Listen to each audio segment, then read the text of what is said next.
All right, well, welcome back. This is going to be a little lesson about music theory. And right off the bat, I'm going to tell you that if you feel like it, you could skip this chapter. Music theory is something that is only really useful when you apply it. And I vividly remember sitting in a college coffee house with a musician friend of mine while he explained things to me without any instruments, just sitting at a table in a coffee house, and I got a massive headache and didn't understand any of it. So I am very leery about music theory in terms of you can kind of fall down a rabbit hole and just find yourself talking about things in a very abstract way. And my goal is to give you things that are the opposite, that are very useful, that I think you need to know to really understand music. But that being said, if you want to skip right to physically playing chords, you could come back to this lesson and maybe it'll make sense down the road. This might also be the one lesson that you need to watch several times in order for things to kind of sink in and make sense. And you may have heard people refer to music as a language, which is a pretty good analogy, that you learn the language of music and use it to communicate. I think it's a pretty good analogy. I think sometimes maybe even a better analogy would be that music is a game, like chess is a game or baseball is a game, where anybody can learn the rules pretty quickly. There aren't that many rules. As with other games, to master it can take your entire life. But if you want to just jump in and have some fun with it, it's within anybody's abilities to do that. And I think that's a good way to think of music. And I'm going to try and give you just the basics of music. So in addition to knowing the names of the strings, E, A, D, G, B, E, the other thing that you should really put some work into memorizing is the musical alphabet. And it's really not that complicated. And it will help you understand music, communicate with other musicians, and so forth. Let's look at a single string. Here's the E string, the sixth string. And you can see on the guitar very clearly that it's divided up into equal segments. So each fret is a new note, and they're all equally spaced. The 12th fret probably has two dots on your guitar, and this is what we call the octave. Now, a really interesting thing about this note is that no matter where you travel in the world, people hear this note on the 12th fret as being, in a lot of ways, identical to this note. So one is higher than the other. This one is higher than this one. But in another way, they have the same identity. When you plug a string, the string is vibrating between the nut and the bridge. And so if you can picture that, it's just kind of going like this. It's fixed on two ends and it's vibrating up and down. And if you look at the 12th fret, as we said before, it has two dots. It's a bit of an optical illusion, but the 12th fret is actually the exact midpoint of the string. If you get a tape measure out and check that out, it'll prove I'm telling the truth. And so a tiny bit of math that is good to know is that when you split a string in half, you double the frequency. So if we call this frequency, this vibration, just call it 10. Say it's vibrating 10 times per second. It's vibrating a lot faster than that, but let's just call it 10. This note is vibrating at 20, twice as fast. And that's sort of the technical reason, the scientific reason why they sound so similar. But that's called the octave. So if you go far enough up a string, you have all these different notes, but once you go a certain distance, you kind of come back to where you started in a way. You arrive at the octave. And those octaves just repeat and repeat and repeat until they get so high that we can't hear them anymore. People talk about instruments having different numbers of octaves. The guitar has its range, piano has its range. Depending on your guitar, it has a wider range than some others. So again, the octave. Spend some time with your guitar just listening to that It's the opening two notes of Somewhere Over the Rainbow, if that helps you. Somewhere, somewhere. It has a very particular sound. But in our case, the reason why it's important is that it's going to give us a very helpful divider, okay? We've got a lot of notes on the guitar, and it can be very reassuring to know that past this fret, everything repeats. So any note, sequence, melody, chord you learn in this part of the guitar before the 12th fret, it's going to repeat up here. So what I like to tell people is that when you're trying to learn the guitar, you're really talking about from here down. So it's, I think, 72 notes, 6 strings times 12 frets. Now, like I said, there's 12 equal divisions of the octave. And those are the 12 notes of the musical scale. The musical alphabet uses 7 letter names. The number 7 seems to be very important. Just universally, it seems to be something that humans have trouble remembering 8. 7 is easier. A group of 7 is easier to remember than 8. That seems to be why we have 7-digit phone numbers. And so we use 7 letter names to refer to notes. One strange thing about the musical alphabet is that since we only have 7 letter names, when you get to the end, it just starts again.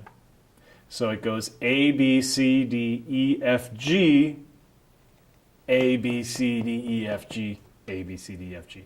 You never get to H or I or J, as strange as that seems. With a little bit of practice, though, it starts seeming perfectly logical that A comes after G. Now, if you're good at math, you might have noticed we have 12 notes in music, 7 letter names. That leaves 5 notes that don't have letter names.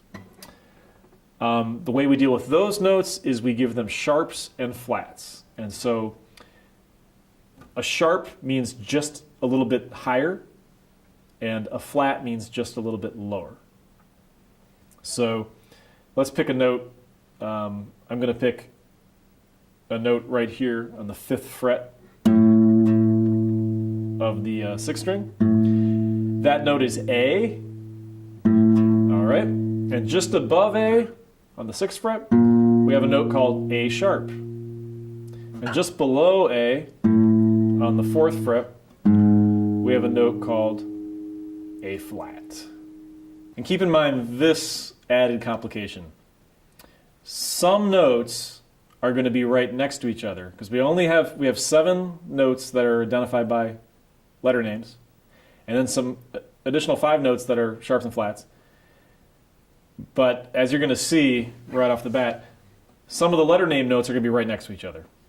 That probably sounds like gibberish, but it'll make sense on the guitar. So here is an E note. Okay? The next note in the musical alphabet is always F. E and F are right next to each other. You can see that on this diagram.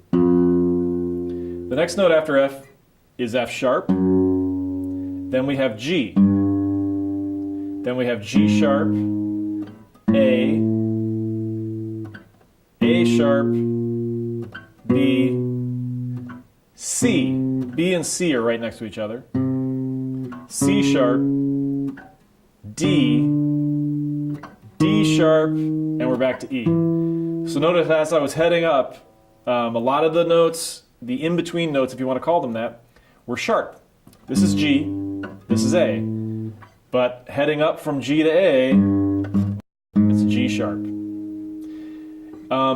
This system seems to be pretty good because you're referencing the 7 notes.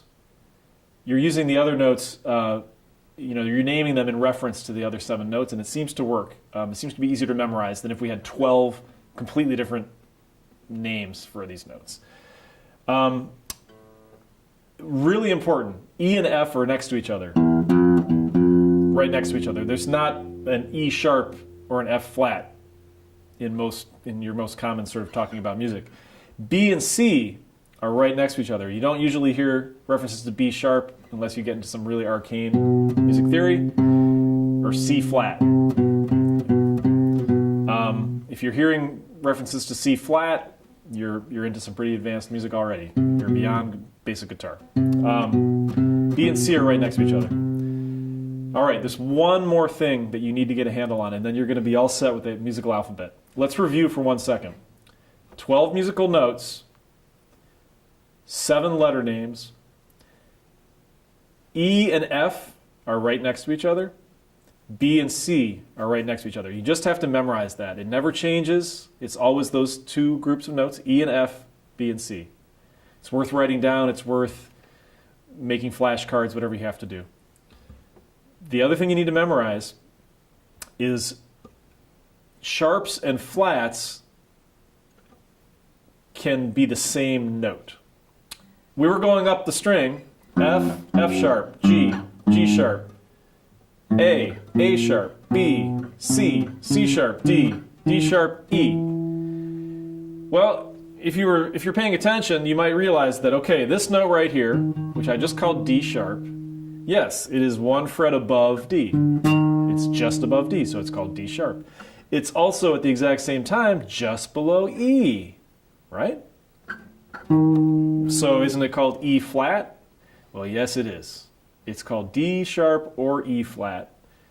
Unless somebody is being really difficult, they're probably not going to correct you, hopefully. The technical rule is if you're heading up from D, you call it D sharp. If you're heading down from E, you call it E flat.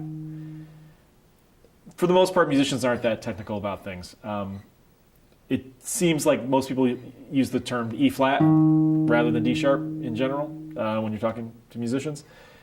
But if you say D sharp, everybody's going to know what you mean. And it really is kind of dependent on the context, and it's not really worth getting too worried about. You just need to memorize that each of these notes has 2 different names. Okay, so given all that, that's all you need to know. So I'm going to go back up the string again, and we're going to do one more pass, up and down, and that should be it, okay? E, F, F sharp, G, G sharp, A sharp, B, C, C sharp, D, D sharp, E, E, E flat, D, D flat, C, B, B flat, A flat, G, G flat, F, E. Now, that same pattern would be duplicated on all the other strings. I'm not going to spend time in this lesson going through that, but the only difference would be you'd be starting on a different letter of the alphabet. So maybe we should walk through just the 5th string, just to make sure the concepts sink in. The 5th string, as you'll remember, Eddie ate dynamite, goodbye Eddie. Eddie ate the A string, E, A. 5th string, the letter name is A. So, open 5th string, A. First fret on the 5th string is A sharp or B flat. It's a note with 2 different names.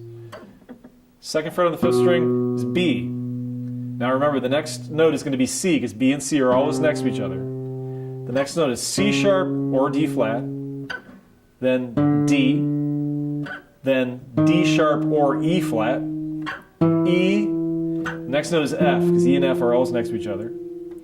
F sharp, G flat, G, G sharp, A flat, and A. So spend some time with this. This is the musical alphabet. It will pay enormous dividends if you can just get a handle on 7 note names, sharps and flats, B and C, E and F, always next to each other. And again, if any of this theory is really just confusing you, feel free to just come back to it later, because we're going to jump into actually playing the guitar. I would just like it if you could, I think it would help you to understand what's going on, and you can also come back to this lesson.